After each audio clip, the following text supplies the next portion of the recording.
योग चिरमन्य उपनिषद second part.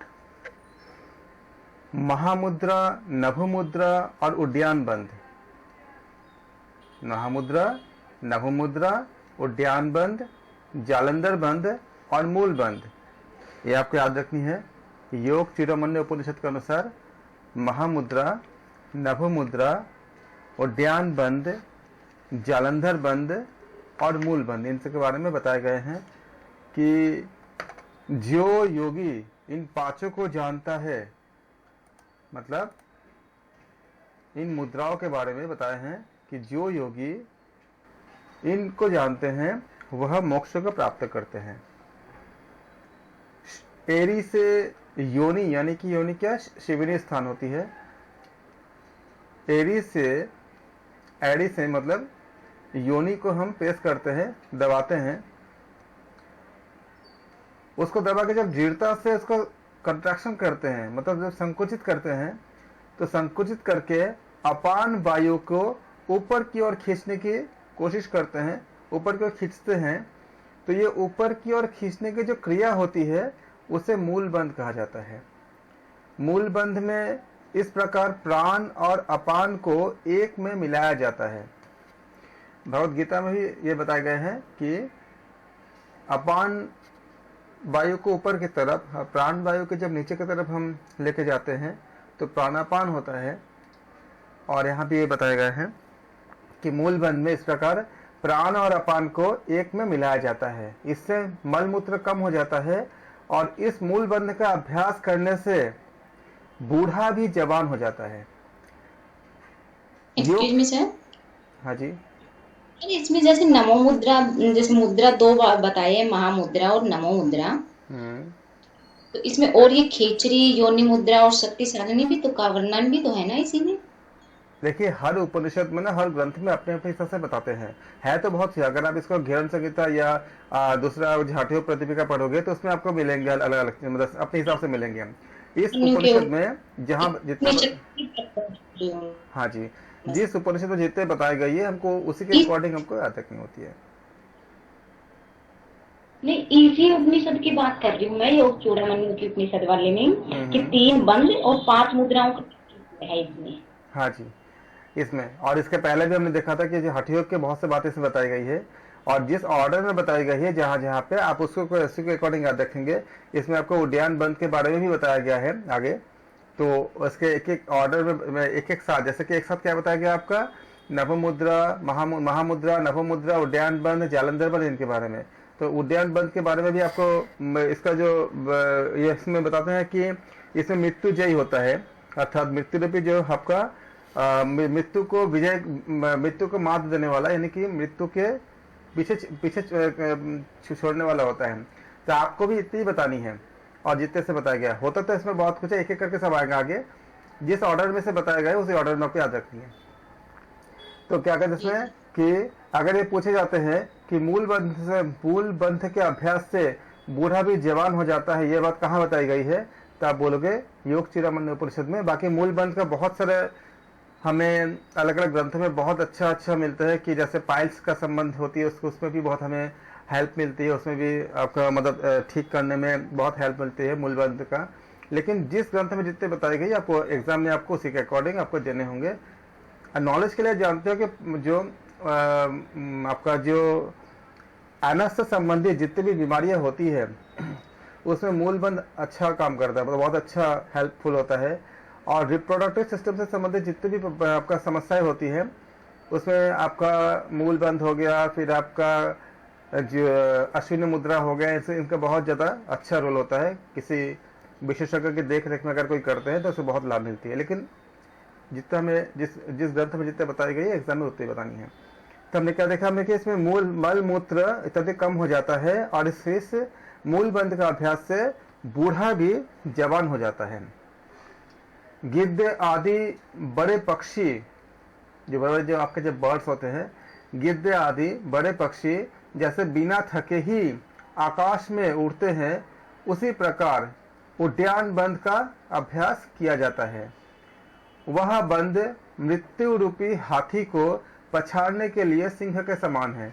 तो कई बार ऐसा आता है कि मृत्यु रूपी हाथी को सिंह के हाथी को पछाड़ने के लिए हम कौन सा क्रिया करते हैं? तो उड्डयन बंद याद रखिएगा, यह इसी स्टेटमेंट के आसपास मिला के आते हैं एग्जाम में, कि कहा जाता है कि बड़े पक्षियों को उड़ने से थकान नहीं अपितु शक्ति आती है।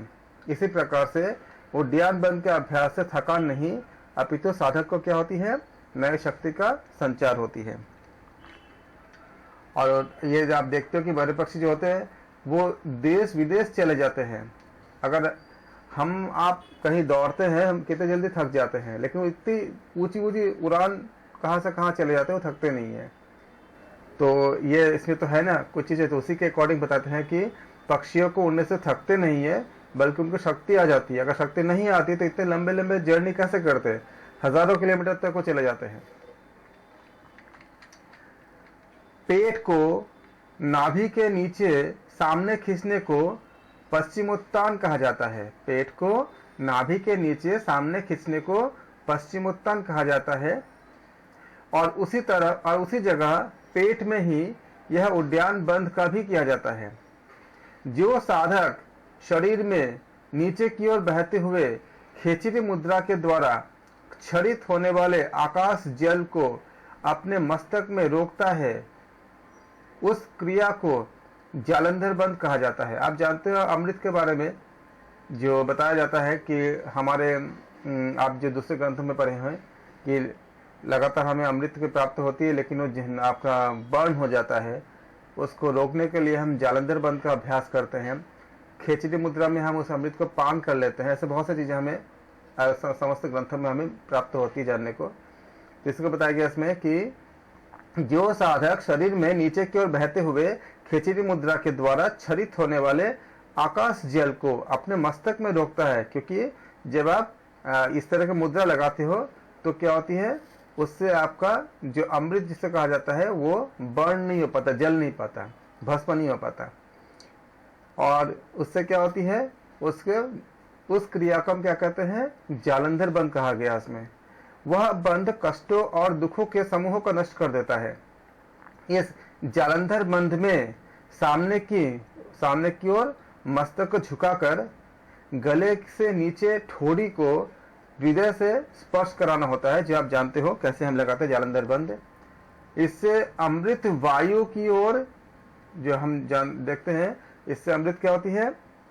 वायु की ओर या अग्नि की ओर, जो हम बोलते हैं ना भस्म हो जाती है, तो अग्नि की ओर न जाकर क्या होती है? स्थिर रहता है। दृष्टि को दोनों भावों के बीच में स्थिर करके जीभ को गले की ओर पीछे खींचकर गले के मध्य तालु में, इसको हम कपाल कुहर कहते हैं, कपाल कुहर में क्या करते हैं? प्रवेश कराया जाता है। कपाल कुहर में प्रवेश कराया जाता है। और जब ऐसा करते हैं तब उसको हम कहते हैं खेचरी मुद्रा। उसे क्या कहते हैं? उसको खेचरी मुद्रा कहते हैं।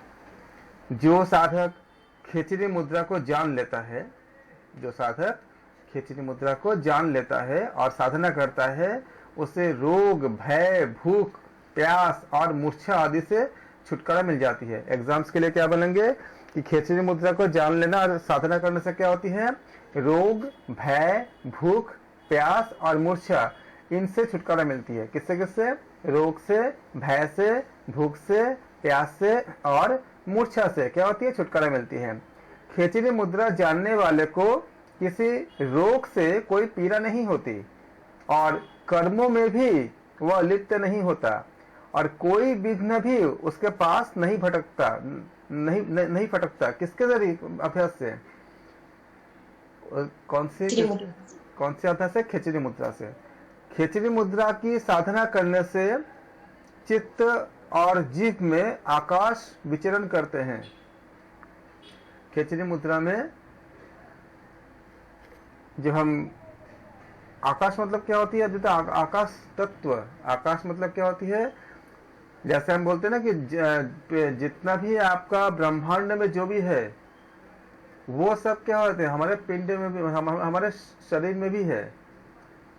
जितने भी चीजें हमारे ब्रह्मांड में है वो हमारे बॉडी के अंदर भी है। इसके लिए आप जो ग्रंथ है सिद्ध सिद्धांत पद्धति, उस ग्रंथ में आपको एग्जैक्टली बताया गया, जो आपके सिलेबस में भी है, कि किस जगह पर कौन कौन से जैसा आपका पहाड़ पर्वत से लेकर के जितने भी आपका नदियाँ होती है, जितने आपका सागर है, सब हमारे शरीर के अंदर है।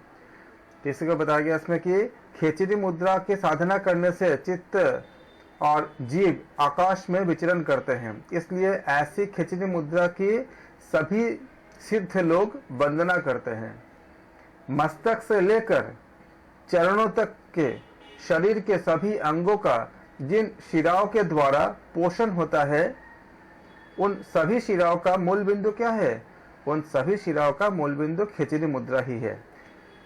यहाँ आपका CNS PNS से संबंधित बहुत सारी चीजें की चर्चा होगी इसको, अगर विस्तारित इसको ले जाए तो, क्योंकि इसमें जो बताई गई है मस्तक से लेकर चरणों तक के सभी अंगों का जिन शिराओं के द्वारा पोषण होता है, उन सभी शिराओं का मूल बिंदु क्या है? खेचरी मुद्रा ही है। एक श्लोक में बहुत बड़ी बात बता दी गई है, लेकिन ये जब आप हमारे सिलेबस में खाली इतने जानने का ही है एग्जाम्स के लिए, अगर आप इसको ग्रंथों के साथ और साइंस के साथ जोड़ोगे तो जितने भी आपका CNS PNS के साथ इसके बाद जो और जो बातें बताई गई है कि 72,000 हमारे नारियाँ होती है, या शिव संहिता में बताई गया है कि 3.5 लाख नारियाँ होती है, उनके सारे चीज़ों को, और ऐसे ऐसे भी नारियाँ होती है जो हमें दिखती नहीं है। और मेडिकल साइंस के साथ सबसे बड़ी चुनौती ये है कि उनका कहना ये है कि हम उनको मानते हैं जो हमें दिखता है, लेकिन ऐसे बहुत सारे फंक्शन भी बॉडी के अंदर है जिसके आंसर अभी मेडिकल साइंस के पास है भी नहीं। तो वो खुद भी जो है इन सब चीज़ों में बहुत ज़्यादा मतलब अपने वर्क कर रहे हैं। जैसे मान लो हमारा जो इमोशन है, मेडिकल साइंस में आप इमोशन का जो व्याख्या नहीं पा सकते हो, या ब्रेन के ऐसे बहुत सारे फंक्शन है जिसके बारे में अभी पता नहीं है वेस्टर्न मेडिकल साइंस को। पीनियल ग्लैंड के जो फंक्शंस है उसमें बहुत बेसिक में है, अभी उसके बारे में ज़्यादा अभी शोध ही चल रही है। तो इतने सारे शिराएँ होती है। जैसे एग्जाम्पल देखो, टेलीफोन जब काम करता था इसका एक होती है वायर से, जो लैंडलाइन होती है, लेकिन बिना वायर से भी तो काम कर सकते हैं जो मोबाइल फ़ोन होती है। और वायर अगर नहीं है तो हमें तो दिखता नहीं, तो इसका मतलब क्या सिग्नल नहीं जाता? सिग्नल तो जाती ही है।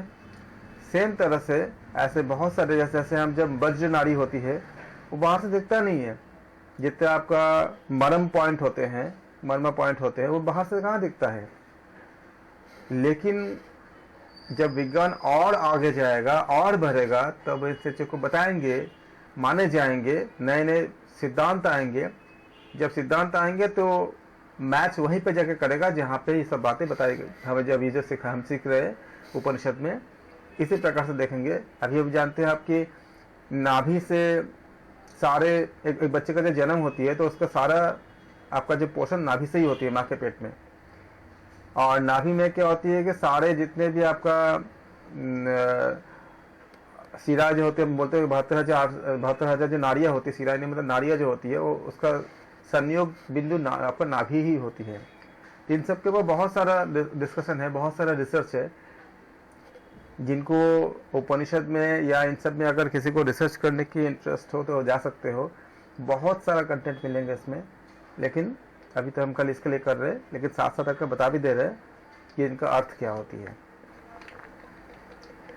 जिन साधक ने खेचरी मुद्रा के द्वारा अपने जीभ के ऊपर कपाल कुहर को आच्छादित कर लिया है, उस साधक का किसी कामिनी के, इस साधक का, याद रखिएगा इस पॉइंट को, जिस साधक ने खेचरी मुद्रा के द्वारा अपने जीभ के ऊपर कपाल कुहर को आच्छादित कर लिया है, ऐसे जो विशेषज्ञ होते हैं बहुत ही ऐसे कम, मतलब वहाँ तक कम साधक वहाँ तक पहुँच पाते हैं।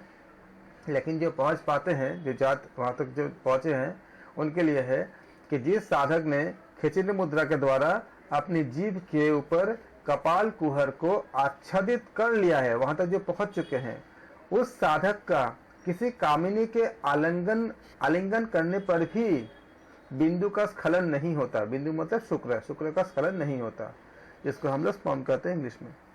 जब तक वह साधक खेचरी मुद्रा का बांध कर रहता है, तब तक उसका बिंदुपात नहीं होता, यानी उसका शुक्र का क्षय नहीं होता। और जब तक बिंदुपात नहीं होता, अर्थात जब तक बिंदु शरीर में होता है तब तक मृत्यु का भय क्या भय होता है, क्योंकि वही तो ओज होती है, वही तो तेज होती है। अगर बिंदु अगर शुक्र अगर शरीर में है तो फिर किसी का चीज का भय भी नहीं। वह प्रज्वलित अग्नि में बिंदुपात हो भी जाए, यदि प्रज्वलित अग्नि में अगर बिंदुपात हो भी जाए तो उसे योनि मुद्रा के द्वारा बलपूर्वक रोका जा सकता है। कौन से मुद्रा के द्वारा?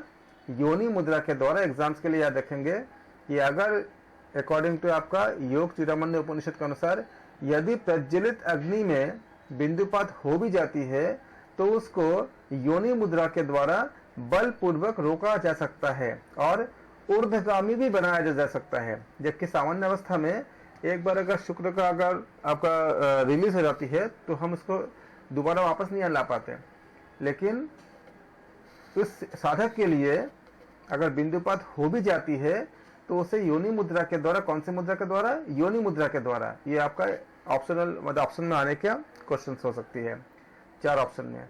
कौन सी मुद्रा के द्वारा? योनि मुद्रा के द्वारा बलपूर्वक रोका जा सकता है और ऊर्ध्वगामी फिर से बनाया जा सकता है। वह बिंदु सफेद और लाल 2 रंग का होता है। एग्जाम्स के लिए श्वेत बिंदु को शुक्र कहते हैं, शुक्र का नाम वीर्य का नाम दिया गया है, और जो लाल बिंदु को उसको महारज का नाम दिया गया है। श्वेत बिंदु को जो मेल में होते हैं उसको वीर्य का नाम दिया गया है, और जो लाल बिंदु होती है जो फीमेल में होती है उसको महारज का नाम दिया गया है। सिंदूर के ढेर के समान प्रकाशित रवि स्थान में वह रज महारज अवस्थित है तथा चंद्र स्थान में वह शुक्ल यानी शुक्र स्थित है। एग्जाम्स के लिए ख्याल रखेंगे महारज कहां पर है?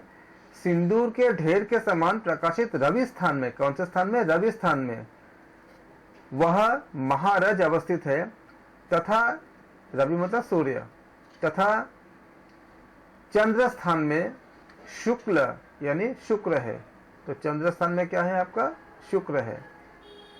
शुक्ल और रज का संयोग बड़ा कठिन होता है। बिंदु ब्रह्मा रूप है तथा रज शक्ति रूप है। ऑप्शन यहां से भी बन सकते हैं कि बिंदु जो आपका योग चूड़ामणि उपनिषद में बिंदु को क्या बताया गया है? तो ब्रह्मा रूप भी है और रज क्या है? शक्ति रूप भी है। या फिर बिंदु चंद्र रूप है और रज क्या है? सूर्य रूप है। इन दोनों का योग यानी मिलन होने से ही परम पद की प्राप्ति होती है। जब वायु से यानी प्राणायाम से शक्ति चालिनी मुद्रा के जरिए जब गतिशील बने हुए रज बिंदु के साथ एकाकार हो जाती है तब शरीर दिव्य हो जाता है। जिस प्रकार रज का संयोग सूर्य में और शुक्ल यानी शुक्र का संयोग चंद्र में होता है, जिस प्रकार रज का संयोग सूर्य में और शुक्ल यानी शुक्र का संयोग चंद्र में होता है, उस विषय को दोनों के एकाकार होने को जो साधक जानता है वह योग को जानता है। यहाँ जितने बातें बताई गई है एक स्पिरिचुअल एंगल से बताई गई है। इसको सामान्य जीवन के जो काम वासना या भोग या सेक्सुअल आपका जो एक्टिविटी होती है इससे बहुत ऊपर की बात है। ये आप जब अभी तो आप एग्जाम्स के लिए खाली कर रहे हो, लेकिन अगर इसका गहराई में जाओगे तो आप देखोगे कि ये वो चीज़ नहीं है जो एक सामान्य आपका काम वासना में होता है। ये एकदम अलग चीज़ है और ये बिल्कुल मतलब एक जिसे कहते हैं हम लोग मतलब आध्यात्मिक चीज़ होती है। ये एक बेहद स्पिरिचुअल बातें हैं। धीरे धीरे सब बातें आ जाती है समझ में, लेकिन अभी अगर आप कुछ बातें अगर आपको नहीं समझ में आ रही है तो आप डिस्कस कर सकते हो, और इसको अभी एग्जाम्स के लिए भी आप मतलब याद करो, क्योंकि ये बातें बहुत ज़्यादा स्पिरिचुअल बहुत ज़्यादा डेप्थ होती है। हमें बहुत सारे अलग नॉलेज की भी ज़रूरत पड़ती है इनको समझने के लिए। लेकिन ये साधारण काम वासना से कोई मतलब नहीं है। ये एक आध्यात्मिक क्रिया है जिसको बार बार उपनिषद को जब पढ़ोगे, जानोगे, समझोगे तो आप इसके कई चीज़ों को आप समझ पाओगे धीरे धीरे। जिस साधना से नाड़ी समूहों का शोधन किया जा सकता है, जिससे सूर्य चंद्र को चलाया जा सकता है तथा जिससे रस का शोषण किया जा सकता है, उस साधना को महामुद्रा कहा जाता है। जिस साधना से नाड़ी समूहों का शोधन किया जा सकता है, जिससे सूर्य चंद्र को चलाया जा सकता है तथा जिससे रस का शोषण किया जा सकता है, उस साधना को, याद रखिएगा क्या बोला गया है, महामुद्रा कहा जाता है। बाएं पैर से योनि स्थान पर दबाव डालकर ठोड़ी को छाती पर लगाना चाहिए और फिर दाहिना पैर सीधा फैलाकर दोनों हाथों से अंगुलियों को उस दाहिने पैर को पकड़कर दोनों कुक्षियों, कुक्षी क्या होती है, पेट होती है, दोनों कुक्षियों में अर्थात पेट में पूरा श्वास भरकर धीरे धीरे बाहर निकालना चाहिए। क्या करना चाहिए? धीरे धीरे बाहर निकालना चाहिए। फिर से बता देता हूं, बाएं पैर से योनि स्थान पर दबाव डालकर ठोड़ी को छाती पर लगाना चाहिए और फिर दाहिना पैर सीधा फैलाकर दोनों हाथों से अंगुलियां सहित दाहिने पैर को पकड़कर कुक्षियों में अर्थात पेट में पूरा श्वास भरकर धीरे धीरे बाहर निकालना चाहिए। ऐसी यह महामुद्रा की क्रिया है। यह क्रिया सभी प्रकार की व्याधियों को नष्ट कर देती है। अभ्यास के क्रम में सबसे पहले तो बाई नासिका से यानी चंद्र अंश से श्वास को खींचकर बाद में रेचन करते हुए हमें अभ्यास करना चाहिए। फिर उसी तरह दाई नासिका से, यानी इसको क्या कहते हैं, इसको सूर्य अंश कहते हैं, तो सूर्य अंश से श्वास को खींचकर बाद में क्या करते हैं, हम रेचन का अभ्यास करते हैं। इस महामुद्रा के करने से पथ्य या अपथ्य सभी प्रकार का नीरस भोजन भी सरस हो जाता है। तो अगर एग्जाम में आते हैं किसके अभ्यास से पथ्य अपथ्य सभी प्रकार का नीरस भोजन भी सरस हो जाता है, तो आप बताओगे महामुद्रा अकॉर्डिंग टू योग चिरामण्य उपनिषद। भोजन ज्यादा कर लेने पर या विष खा लेने पर भी वह अमृत के समान पच ही जाता है, लेकिन ये खाली टेक्स्ट तक ही रखनी है, ज्यादा भोजन नहीं करनी है, क्योंकि कुछ चीजें ऐसी होती है जो खाली सिद्ध साधक के लिए होती है और जो सिद्ध साधक होते हैं वो ज्यादा भोजन करते भी नहीं है। तो कुछ चीजें खाली एग्जाम्स के लिए होती है, जैसे कि मयूरासन के बारे में भी बताए जाते हैं कि इस तरह से ऐसा कुछ खा लेने पर अगर आप मयूरासन करने से वो ठीक हो जाते हैं, लेकिन जो सिद्ध कर चुके हैं तो होते हैं शायद उनके लिए कहा गया है। आम जीवन में उसका ऐसा नहीं कि कुछ बहुत ज्यादा खा के आप इसको करते हो और करना शुरू कर दिया, ऐसा नहीं। कुछ चीजें खाली एग्जाम्स के लिए खाली याद रखेंगे, क्योंकि जो बातें बताई जाती है उसको सिद्ध करने होते हैं, और जो सिद्ध करते हैं तो उसको बहुत ही उच्च लेवल के योगी होते हैं, बहुत उच्च लेवल के योगी होते हैं। जैसे आपका खेचरी मुद्रा को बहुत ही कम लोग पूरा कर पाते हैं, जबकि उसका फल इतनी ज्यादा अच्छी होती है। इसलिए खाली याद रखेंगे, ऐसा कुछ खा करके आप मतलब इस तरह के मतलब नहीं करेंगे, क्योंकि हम सिद्ध नहीं है। लेकिन एग्जाम्स के लिए अगर आते हैं तो आप ऐसा इसका आंसर वही दोगे जो उपनिषद में बताई गई है। रियल लाइफ में आपको नॉर्मल जो विधि होती है, डॉक्टर के पास जाना इत्यादि करनी है, क्योंकि अब ये इसमें हम सिद्ध नहीं हुए हैं, ये सिद्ध करने पड़ते हैं और उसके लिए उचित गुरु और मार्गदर्शक की जरूरत होती है। इस महामुद्रा की साधना करने वाले योगी को इसके प्रभाव से क्षय, कोर, भगंदर, गुल्म, अजीर्ण आदि नहीं होते और भविष्य में भी वह रोगों से मुक्त ही रहता है। क्या क्या नहीं होता? क्षय, कोर, भगंदर, गुल्म, अजीर्ण आदि नहीं होते और भविष्य में भी वह रोगों से मुक्त ही रहता है। यह महामुद्रा साधकों को बड़ी सिद्धियां प्रदान करती है। इस मुद्रा को हर किसी को नहीं बताना चाहिए। आप देख रहे हो कि पहले जो ग्रंथ होते थे उसमें ग्रंथ में बहुत ज्यादा इस बात को जोर देते थे कि अनधिकारी को न बताया जाए। इसलिए मैं आपको शुरू में बताया कि ऐसे बहुत सारे विधि होती है, इसमें स्पिरिचुअल आपका कंटेंट के अंतर्गत हमें सारा चीज़ें व्याख्या की गई है और ऑलरेडी बता दी जाती है कि सबको नहीं बताना चाहिए होता है, लेकिन क्योंकि हम सिलेबस में पढ़ते हैं तो हमें अभी ये सबके लिए ओपन है, लेकिन तब भी ये हमें बहुत जागृत होकर, बहुत अच्छे मतलब सेंसिटिव होकर तब हमको इसको जानना चाहिए। और जानने के बाद किसी अनधिकारी, इसमें जो उससे बताया गया है कि अनधिकारी को, जिनको श्रद्धा भक्ति नहीं हो या जो एकाग्रचित्त नहीं हो, ऐसे लोगों को नहीं बताना चाहिए। इस मुद्रा को हर किसी को नहीं बताना चाहिए। इसे प्रयत्न पूर्वक गोपनीय रखना चाहिए। किसी एकांत स्थल पर पद्मासन लगाकर कमर से मस्तक तक शरीर को सीधा रखकर नासिका के अग्रभाग पर दृष्टि रखते हुए अव्यय प्रणव मंत्र, कौन सा मंत्र? प्रणव मंत्र, अव्यय प्रणव मंत्र ओंकार का जाप करना चाहिए। और ओंकार का जाप बहुत जगह बताई गई है, भगवत गीता में बहुत जगह भी वहां भी बताई गई है कि ओंकार का जाप करने के लिए। ओम निरंजन निर्विकल्प नाम रहित शुद्ध बुद्ध नित्य आदि अंत रहित एक तुरीय भूत भविष्य वर्तमान इनमें एक रस रहने वाले पर ब्रह्म से स्वयं प्रकाश पराशक्ति उत्पन्न हुई। इस लाइंस को आप लोग याद रखेंगे, लिख करके रखेंगे। ओम निरंजन निर्विकल्प नाम रहित शुद्ध बुद्ध नित्य आदि अंतरहित एक तुरीय भूत भविष्य वर्तमान इनमें एक रस रहने वाले पर ब्रह्म से स्वयं प्रकाश पराशक्ति उत्पन्न हुई। पराशक्ति, और जब हम सिद्ध सिद्धांत पद्धति का हम अध्ययन करेंगे वहां भी हम पराशक्ति का हम अध्ययन करेंगे, तो इसलिए आप इसको, और वहां भी हम ये सारे टर्म हम इसको जानेंगे वहां भी, इसलिए आप अभी से अगर प्रैक्टिस करके रखोगे तो आपको आसान हो जाएगा।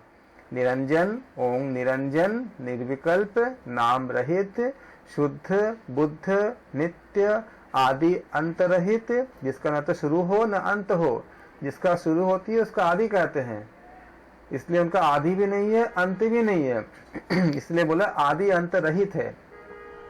आदि अंत रहित एक तुरीय भूत भविष्य वर्तमान में एक रस रहने वाले परब्रह्म से स्वयं प्रकाश पराशक्ति उत्पन्न हुई। परमात्मा से पहले आकाश प्रकट हुआ, परमात्मा से पहले आकाश प्रकट हुआ। योग चिन्तामणि उपनिषद के अनुसार आकाश से वायु, वायु से अग्नि, अग्नि से जल, और जल से क्या उत्पन्न हुई? जल से पृथ्वी उत्पन्न हुई। वही ऑर्डर है जो आपने सांख्य दर्शन में भी पढ़ा था आपने, और दूसरे ग्रंथों में भी पढ़ा आपने। सदाशिव, ईश्वर, रुद्र, विष्णु और ब्रह्मा, कौन के कितने देवता हैं? 5 देवता। ये 5 देवता इन 5 भूतों के क्या है? स्वामी है। कौन से 5 भूत है? पंच महाभूत। आकाश मतलब आकाश, वायु, अग्नि, जल और पृथ्वी। ऑर्डर क्या है? आकाश से वायु, वायु से अग्नि, अग्नि से जल, जल और जल से क्या हुई? आपका पृथ्वी। तो आकाश से वायु उत्पन्न हुई, वायु से अग्नि, अग्नि से जल, जल से जल, आकाश से वायु, वायु से अग्नि, अग्नि से जल, जल से पृथ्वी। ये आपका अग्नि, वायु, आकाश, अग्नि, फिर आपका आता है वायु, फिर आता है आपका जल, फिर आता है आपका पृथ्वी। इसमें आपको क्या बताया गया है? ये इसमें देवता कौन है? सदाशिव, ईश्वर, रुद्र, विष्णु और ब्रह्मा। सदाशिव, ईश्वर, रुद्र, विष्णु और ब्रह्मा। याद रखेंगे देवताओं के नाम, सदाशिव, ईश्वर, रुद्र, विष्णु और ब्रह्मा। ये 5 देवता इन 5 भूतों के, इन पंच महाभूत में से 5 भूतों के स्वामी हैं। उनमें ब्रह्मा, विष्णु और रुद्र क्रमशः क्या है? इस विश्व की उत्पत्ति, स्थिति और लय करने वाले हैं। आप लोग जानते हो कि भगवान को हम गॉड बोलते हैं। कुछ बातें बताते हैं आपको, उसका ऐसी ये बात आती है कि क्या हम में से कोई भगवान को देखे हैं? तो देखो मैं आपको एक बात बता देता हूँ कि भगवान के बारे में भ ग वा न। अब देखो, आप खुद बताओ कि आपने देखा कि नहीं देखा है। भ भूमि, मी, पृथ्वी, गैसे गगन, ग गगन, वा वायु, वायु, आ ये अ हो गया, आ अग्नि, अग्नि, न नीर। तो ये पंच महाभूत का ही एक शॉर्ट फॉर्म है। तो बताया, हम में से ऐसा कौन है जो नहीं देखे होंगे? हर कोई देखे होंगे, और इसके बिना हमारा जीवन संभव भी नहीं है। और इसी को अगर हम इंग्लिश में बोलेंगे तो इंग्लिश में क्या बोलते हैं? गॉड बोलते हैं। तो गॉड को अगर हम लिखेंगे GOD, अभी आपने उपनिषद में आपने क्या पढ़ा? आपने क्या बताए हैं कि इसमें ब्रह्मा, विष्णु और रुद्र क्रमशः इस विश्व की उत्पत्ति, स्थिति और लय करने वाले, मतलब डिस्ट्रॉय करने वाले, मतलब जो फिर से लय कर दे, विनाश कर दे, लय करने वाले हैं। अब देखो, G generator, O operator, D destroyer. Generator जो उत्पत्ति कारक होते हैं ब्रह्मा, ऑपरेटर जो पालन कारक होते हैं विष्णु, मैंने पूरा नाम लिखने खाली बोल दिया मैंने। डी मतलब डिस्ट्रॉयर जो विनाश करते हैं। डिस्ट्रॉय मतलब विनाश, मतलब नष्ट नहीं होता, नया सृजन के लिए। अगर आपके पास पुराने घर है तो उसको क्या करते हो? उसको गिरा के नया घर बनाते हो। तो जब तक गिराओगे नहीं तो क्या होगा? नया आएगा? नहीं आएगा। तो डिस्ट्रॉय मतलब ये नहीं कि विनाश कर रहे हैं, वो रूपांतरण कर रहे हैं, नए चीज बना रहे हैं। इसलिए पुराने चीज को क्या होती है? जो पुरानी होती है उसको नष्ट होने होती है, इसलिए डिस्ट्रॉय होती है। वो नए सृजन होते हैं। हमारे जितने भी हमारे अंदर जो तमोगुण है उसको नष्ट करने होते हैं ना, और जब सारे गुण नष्ट होते हैं तब हमको मोक्ष मिलते हैं। तो जब सब नष्ट होंगे तभी तो मोक्ष मिलेंगे। तो इसलिए भगवान शिव इतने महत्वपूर्ण हैं, इतने हमारे पूजनीय हैं, हमें मोक्ष प्रदानकारी है। इस तरह से हम देखते क्या? विश्व की उत्पत्ति, स्थिति और लय करने वाले हैं। ब्रह्मा राजसी है अकॉर्डिंग टू योग चूड़ामणि उपनिषद। विष्णु सात्विक है अकॉर्डिंग टू योग चूड़ामणि उपनिषद, और रुद्र तामस है। ऐसे ये तीन देव तीन गुणों से युक्त होते हैं। ब्रह्मा सब देवों से पहले उत्पन्न हुए हैं। अगर आपको पूछा जाएगा तो आप बताओगे ब्रह्मा सब देवों से पहले उत्पन्न हुए हैं। योग चूड़ामणि उपनिषद के अनुसार सृष्टि को उत्पन्न करने के लिए ब्रह्मा, सृष्टि का पालन करने के लिए विष्णु, सृष्टि का संहार करने के लिए रुद्र, और इसके बाद भोग के लिए इंद्र, ये देव पहले उत्पन्न हुए। भोग के लिए कौन है? इंद्र। किसके अनुसार? योग चूड़ामणि उपनिषद के अनुसार। लोक, देव, तिर्यक, मनुष्य और स्थावर, इन सब की उत्पत्ति ब्रह्मा के द्वारा हुई। क्या क्या था? लोक, देव, तिर्यक, मनुष्य और स्थावर। लोक, देव, तिर्यक, मनुष्य और स्थावर, ये इन सब की उत्पत्ति किसके द्वारा हुई? ब्रह्मा के द्वारा हुई। ब्रह्मा के द्वारा हुई है। इनमें मनुष्य आदि का शरीर 5 महाभूतों के संयोग से बनता है। मनुष्य का शरीर किससे होती है? इनमें मनुष्य आदि का शरीर 5 महाभूतों के संयोग से बनता है। ज्ञानेन्द्रिया, कर्मेंद्रिया, 5 प्राण, ज्ञान के विषय 5 वायु, मन, बुद्धि, चित्त और अहंकार। ज्ञानेन्द्रिया, कर्मेंद्रिया, 5 प्राण, ज्ञान के विषय 5 वायु, मन, बुद्धि, चित्त और अहंकार। अन्यों की तुलना में स्थूल होने से इनके कारण को स्थूल प्रकृति कहते हैं। अन्यों के तुलना में स्थूल होने से इनके कारण को स्थूल प्रकृति कहते हैं।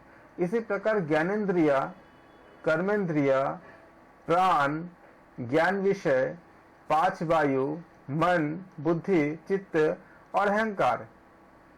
क्या क्या आपका?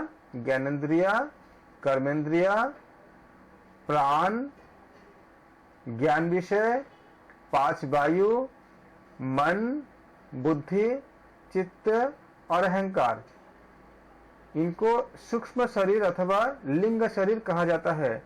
आप लोग ख्याल रखेंगे कि सूक्ष्म शरीर के जो अवयव है, आपके ज्ञानेन्द्रिय, कर्मेंद्रिय, पंच प्राण, ज्ञान विषय, 5 वायु, यहाँ जैसे जैसे बताया गया है प्राण वायु, आप इस उपनिषद के अकॉर्डिंग ही बताएंगे।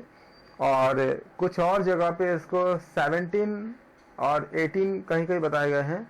तो जिस ग्रंथ में जैसे बताया गया है उसके अकॉर्डिंग आप इसको याद रखेंगे, अलग अलग ग्रंथों के अकॉर्डिंग।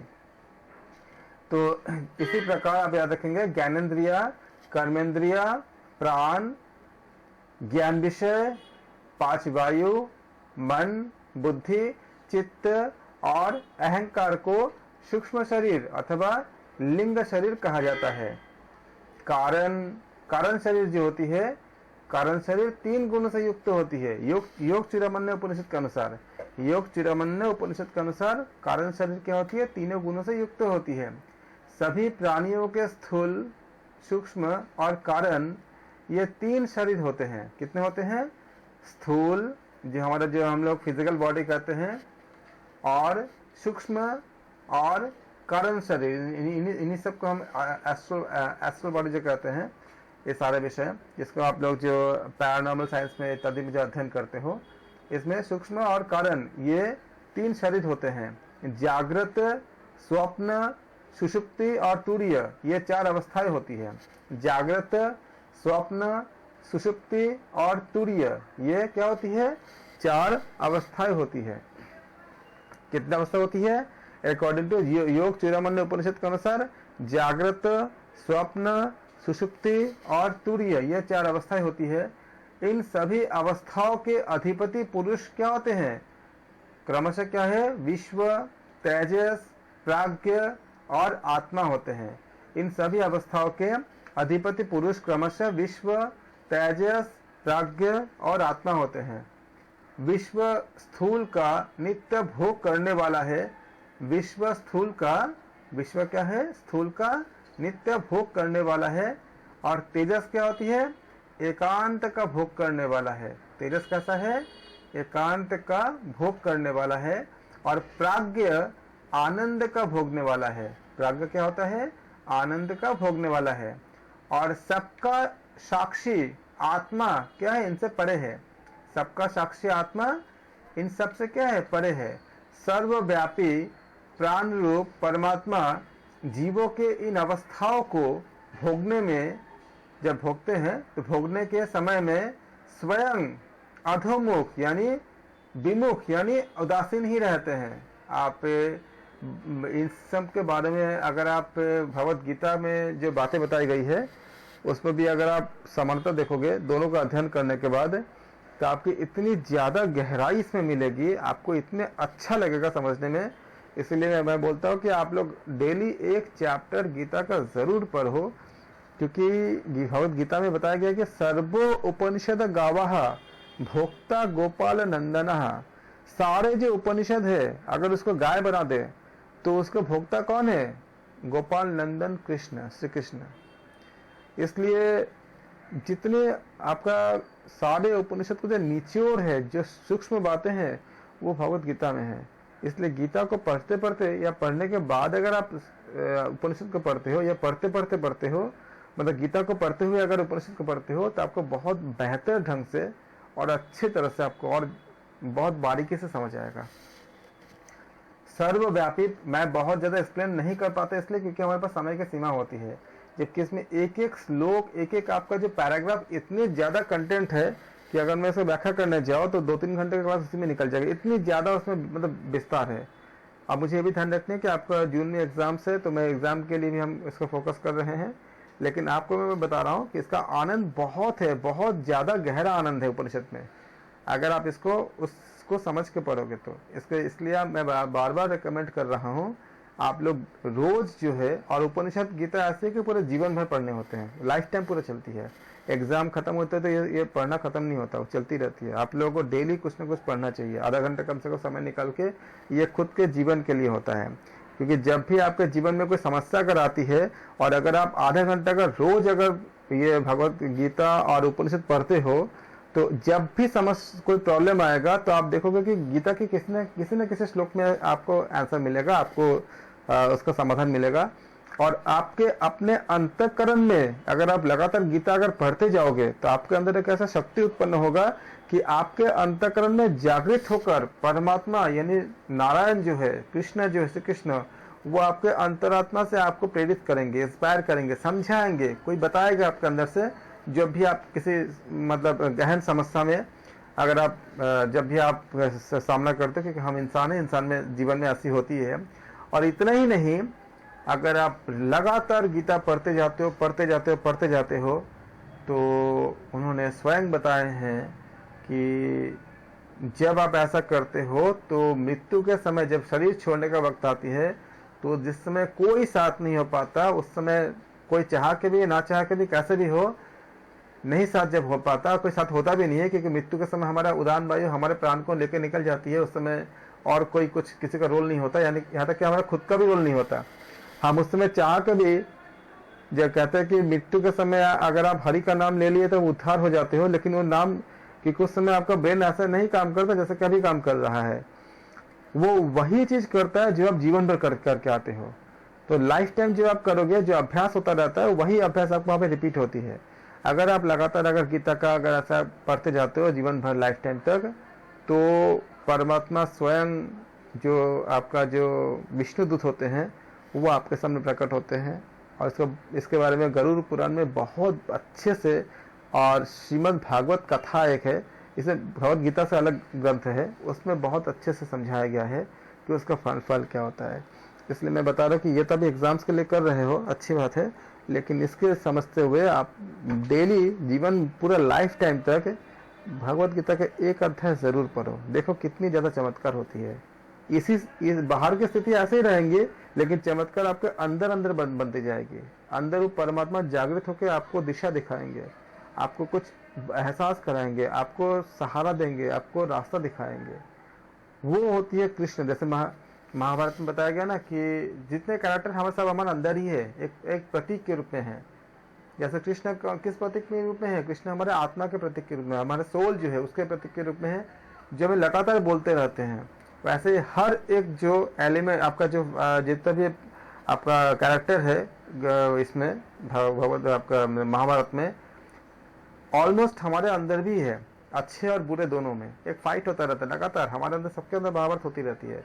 इस कौरव और पांडव पक्ष दोनों सब हमारे अंदर ही होते हैं। अच्छे से समझने के लिए आप गीता को पढ़ना, तो आप उपनिषद को बहुत बेहतर तरीके से आप समझ पाओगे। जैसे कहते हैं अर्जुन कौन है, अगर हम इसको देखेंगे, इस उपनिषद में तो नहीं है लेकिन भगवत गीता में जो अर्जुन जो हम देखते हैं हमारे अंदर एक प्रतीक के रूप में, जब हरि के प्रति बहुत अनुराग हो जाती है तो अनुराग ही अर्जुन का प्रतीक होता है। ऐसी नकुल कौन है? नकुल एक आपका नियम, मतलब जो आपका जो डिसिप्लिन होती है वो आपका नकुल का प्रतीक है। ऐसे सहदेव कौन है? तो जिस हृदय में सरल होती है, जिसमें कोई आपका जो मतलब एकदम से सरल हृदय होती है, उसको सहदेव कहते हैं। ऐसे युधिष्ठिर कौन है? न्याय अन्याय के युद्ध में जो स्थिर रहते हैं, युद्ध में स्थिर रहने वाला वो युधिष्ठिर, युद्ध में स्थिर। जो ये क्या है जो युद्ध में स्थिर होते हैं, इसको भगवत गीता में चैप्टर 2 में बताया गया है। स्थित प्रज्ञ जो बनते हैं, तो न्याय अन्याय के बीच में जो युधिष्ठिर होते हैं वो युद्ध में स्थिर होते हैं। ये सारे प्रतीक के रूप में है। ऐसे धृतराष्ट्र कौन है? धृष्टता का राष्ट्र, जन्मांध, अंधा क्यों है? हम जानते हैं कि सही क्या गलत क्या, तब भी हम जब हरि सही खाली एकमात्र है कि हम लगातार हम गीता पाठ करें या हरि के प्रति अपने आप को समर्पण करें, लेकिन ये जानकर भी जब नहीं करते हैं तो क्या होती है, हम 84 लाख योनियों में भटक जाते हैं। तो यही हो गया क्या? जन्मांध हो गया। जान के भी हम मतलब देख के भी हम उसको आंखों में पट्टी, मतलब हम अंधे हैं। पट्टी मतलब क्या? पट्टी तो नहीं बांधे, तो अंधे थे। तो हम जान के भी हम मतलब हम अपने आप को एक अंधे की तरह बिहेव कर रहे हैं। तो ये हमारे अंदर के ही गुण होते हैं। उसी प्रकार से सारे जितने भी कैरेक्टर है सबका सब आपका जो आपके एक है भूरी श्रवा, आपका कौरव पक्ष का। भूरी श्रवा मतलब सुनना, और भूरी मतलब प्रशंसा। तो अपना तारीफ जब सुनते हैं तो वो तारीफ सुन के हमें अहंकार आता है कि मैं कर रहा हूँ, लेकिन हकीकत में आपने हर जगह देखा उपनिषद में मैं नहीं करता, वो प्रभु करते हैं। ब्रह्म के गुण से, ब्रह्म के ऊर्जा के से ही सब कुछ होती है। जो हमने बाकी जो हमने उपनिषद में देखा, में केन उपनिषद में कि अग्निदेव, वरुण देव, ये सारे मतलब वायुदेव, ये सारे अपने ऊर्जा को जब ब्रह्मा ने हरण कर लिए तो उन्होंने उनसे कुछ नहीं हो पाया, एक तिनके को भी नहीं जला पाए। तो अगर इतने बड़े देवता नहीं कर पाए तो हम कहाँ से करेंगे। लेकिन तब भी जो हम कहते हैं कि हम कर रहे हैं और हमें जो मैं कर रहा हूँ, इस मैं का जो अहंकार आता है, ये अहंकार हमें पतन की तरफ ले जाता है।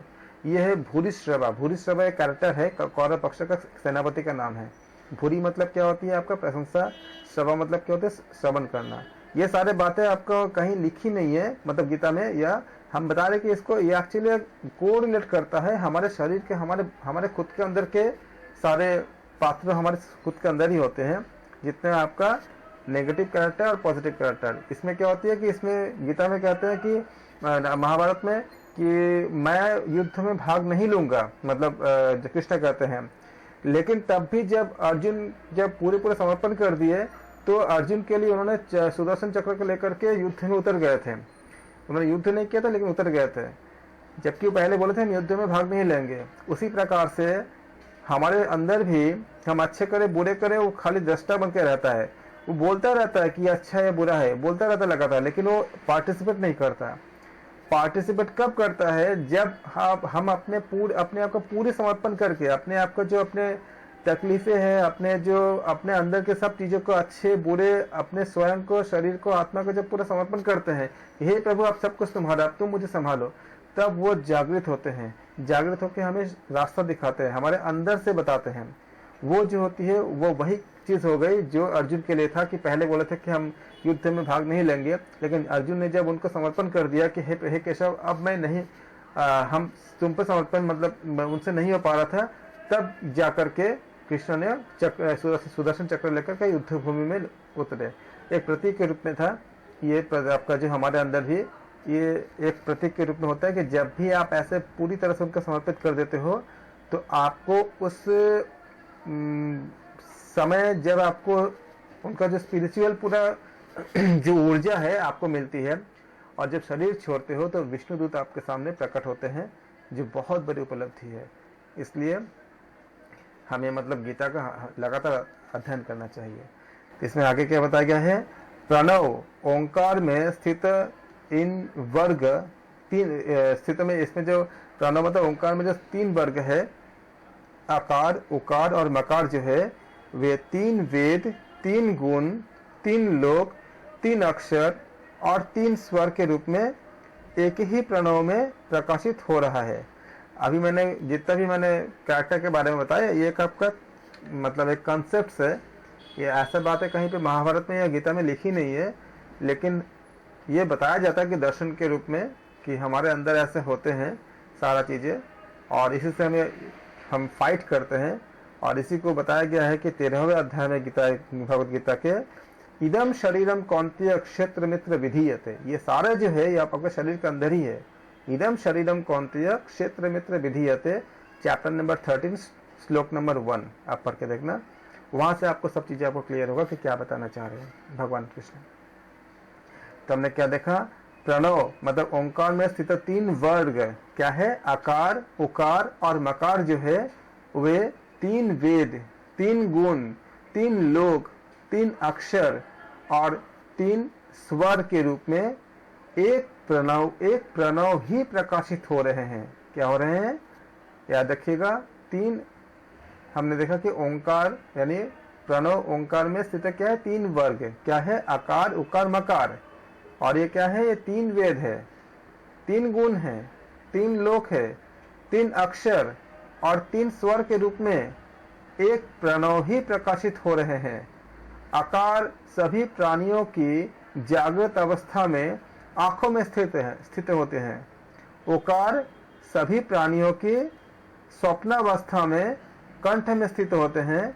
और मकार सभी प्राणियों की सुषुप्त अवस्था में हृदय में स्थित होते हैं, हृदय में स्थित रहते हैं। इसका बहुत अच्छे से याद रखेंगे। उकार क्या है आपका? आकार क्या है? सभी प्राणियों की जागृत अवस्था में आंखों में स्थित है। आकार कहाँ स्थित है? जागृत अवस्था में आंखों में स्थित है। आकार जागृत अवस्था में आंखों में स्थित है। उकार कहाँ है? सभी प्राणियों की स्वप्नावस्था में कंठ में स्थित है। उकार कहाँ पर है? सभी प्राणियों की स्वप्नावस्था में कंठ में स्थित होते हैं। और मकार, मकार कहाँ होती है? सभी प्राणियों की सुषुप्त अवस्था में हृदय में स्थित होते हैं। तो मकार का स्थान कहाँ पर है? हृदय में है। आप देखोगे कि माँ शब्द इतने ज्यादा महत्वपूर्ण है, जैसे माँ शब्द से ही माँ आया है, और माँ अपने बच्चे को कहाँ लगाते हैं? हृदय में लगाते हैं। चाहे वो इंसान का, मानव का बच्चा हो या आपका किसी एनिमल का भी बच्चा, जैसे बंदर का बच्चा कहाँ लगाते हैं? वो अपने हृदय में लगाते हैं। आप देखो क्या बताया गया है? मकार, मकार जो ओंकार में जो माँ होती है वो कहाँ है? मकार सभी प्राणियों की, खाली एक की नहीं। ऐसा नहीं कि खाली आपका खाली मनुष्य के लिए बता रहे हैं, सभी प्राणियों की। इसीलिए सारे प्राणी, सारे एनिमल अपने बच्चों के लिए जो जगह ढूंढती है, वो चाहे उनको दूध पिलाने के लिए हो या अपने उनकी रक्षा करने के लिए हो। जैसे बंदर अपने बच्चे को किस तरह से अपने जैसे एकदम पूरा हृदय में पूरा लगा के रखते हैं, ऐसे आपका दूसरे जितने आपका एनिमल होते हैं, आप देखोगे ऐसे भी एक एनिमल होते हैं ये जो मतलब रनिंग भी करते हैं तो बच्चे को हृदय के जगह पे मतलब हृदय में लगा के करते हैं। ऐसे बहुत से एनिमल दिखते हैं हमें। तो उपनिषद में क्या बताया गया है कि मकार सभी प्राणियों की सुषुप्ति अवस्था में हृदय में रहता है।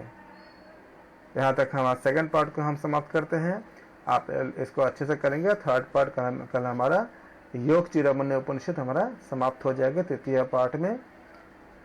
और हम बहुत जल्दी उपनिषद में एमसीक्यूज करेंगे। इस एमसीक्यूज में अभी हम आपको ऑप्शन देंगे, 4 ऑप्शन, और 4 ऑप्शन दे करके आपका इस वीकेंड में आपका जितने हमने उपनिषद कर चुके हैं वो सारे उपनिषद के बेस पे हम क्वेश्चन हम एमसीक्यू एक रखेंगे। और थोड़ी मैराथन क्लास होगी और इसमें आप अपने आप को आप लोग रेडी कर लो, प्रिपेयर्ड कर लो सारे उपनिषद को, क्योंकि हम कई बार हम ऐसे टेस्ट सीरीज हम लॉन्च करेंगे उपनिषद पे और योग दर्शन पे और हठ योग पे, ताकि एग्जाम तक पहुँचते पहुँचते आपका बहुत अच्छे प्रिपरेशन हो जाए। आप सबका धन्यवाद। Thank you so much.